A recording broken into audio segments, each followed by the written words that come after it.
According to the butterfly effect, the fate of humanity can be changed with a single choice. In other words, it's a ridiculously messed up phenomenon, at least for our protagonist. That's because, so far, he's made several life decisions he regrets. Someone on the other side of the door calls out for love, and asks if he's listening. The person says they came all the way there because they know he's inside, so he better open the door. They've already talked to Ophelia from the House of Masters, and know the boy doesn't have any classes today. The person keeps insisting, while the protagonist mutters that there's no worse stalker than this one. Suddenly, the person says, "Alright then," and stabs the door, announcing they're going to break in. The boy is obviously terrified of this crazy woman. She starts slicing up the door while he protests that this is against the rules. The student council president should be the one punishing people for this kind of thing. However, she just smashes through the door and says that, unfortunately, she is the president. As she steps inside, she asks why he always keeps exactly 32 meters away from her. Our boy is horrified that this lunatic is actually measuring the distance. Now we get a better look at her. She's got a little hat, bright red lips, and silver hair. This girl reminds me of his death from Akamuji Kill with charm, confidence, and a bit of mischief. She asks him when he's finally going to marry her, but suddenly, another voice in the room questions what the princess is talking about. A girl with a cat-shaped pocket watch on the windowsill wants to know if this is really how her family works. The protagonist recognizes the cat girl as Sarah's. Eleanor scoffs, saying that this place is far too bright for an assassin to appear. She didn't want any witnesses seeing what she and he were about to do, so Sarah should just leave. However, Sarah's, sticking out her tongue, retorts that killing witnesses is exactly her job as a princess. Our poor protagonist just stands there, saying he feels incredibly uncomfortable with this whole situation. He never even considered marriage, so what are they even talking about? Then suddenly, the ceiling explodes. Another badass has arrived, folks.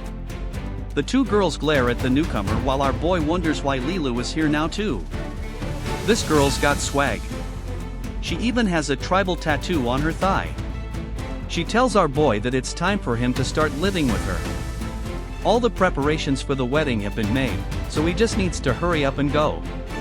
But before anything else happens, another girl with black hair gets a chain thrown into her karateka style, while she's in the middle of asking DOD why he's always surrounded by a bunch of snobs. Man, this cast is stacked.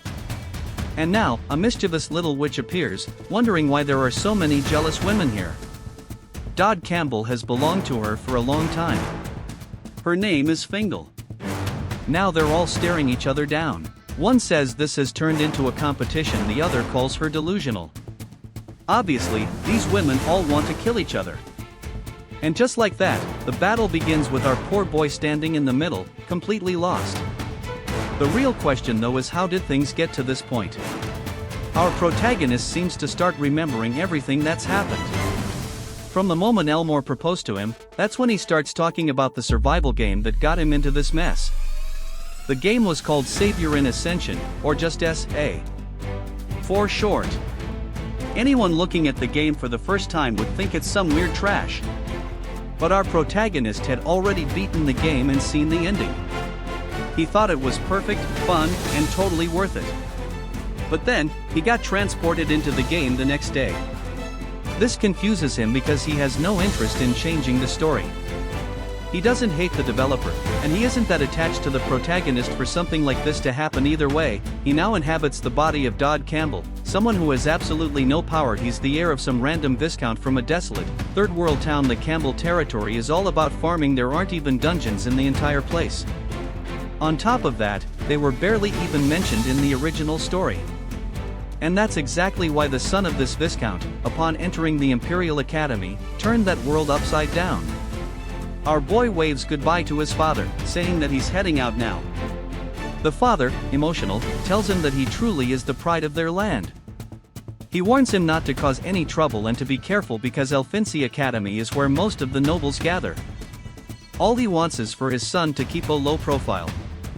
The boy nods, saying he understands. At this moment, Dodd Campbell has F rankings in all his stats.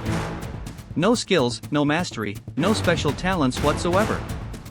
Even as a veteran player who has read countless stories, he is genuinely horrified to see that this character has absolutely nothing. The main quest at this point is to enter the academy and get assigned to a class, and he knows very well that according to the game's system, if you ignore the quests, you die. On top of that, Elephant Academy will soon fall into complete chaos due to civilian uprisings, but our boy has no intention of doing anything that puts his survival at risk. He assures his father that he'll do his best not to draw any attention.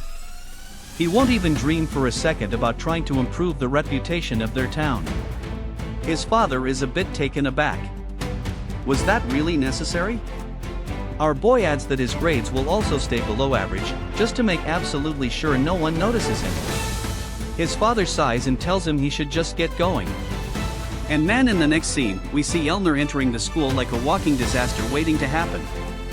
On the train ride there, he keeps thinking, even as a protagonist, avoiding attention is all I want to do. He's been lonely his whole life, and that's exactly how he plans to be at the academy too. The problem now is he wants to know why. Right from the start he's in the same carriage as her, and not just anyone. Her nickname isn't exactly friendly. Elner the Bloodthirsty, a woman who, with this young age, had already built a mountain of corpses beneath her. The truth is, she's the final boss of this world. As the game progresses, she and the protagonist keep fighting as her sanity crumbles. That's when the dormant existence of the Grey Demon devours her body. Man, whether she's demonized or just healthy, she's still terrifying. While he's lost in thought, she suddenly asks if he needs a doctor. His face looks pretty pale, a bit out of it. He mutters that he's fine like this. She apologizes for intruding, and explains that her kingdom wants to show their friendly people. That's why they placed her in his carriage, to show that they mix with others. As she talks, he's a bit stunned. She is very different from how he remembers her in the story. In the game, she was described as extremely meritocratic, perfectionist, and audacious. So why does she seem a little soft right now? Eleanor asks why he isn't responding. Is he curious about something? Still a bit stiff, he says it's nothing. He's just impressed by how kind she is. She stands up immediately. Who's been talking badly about me?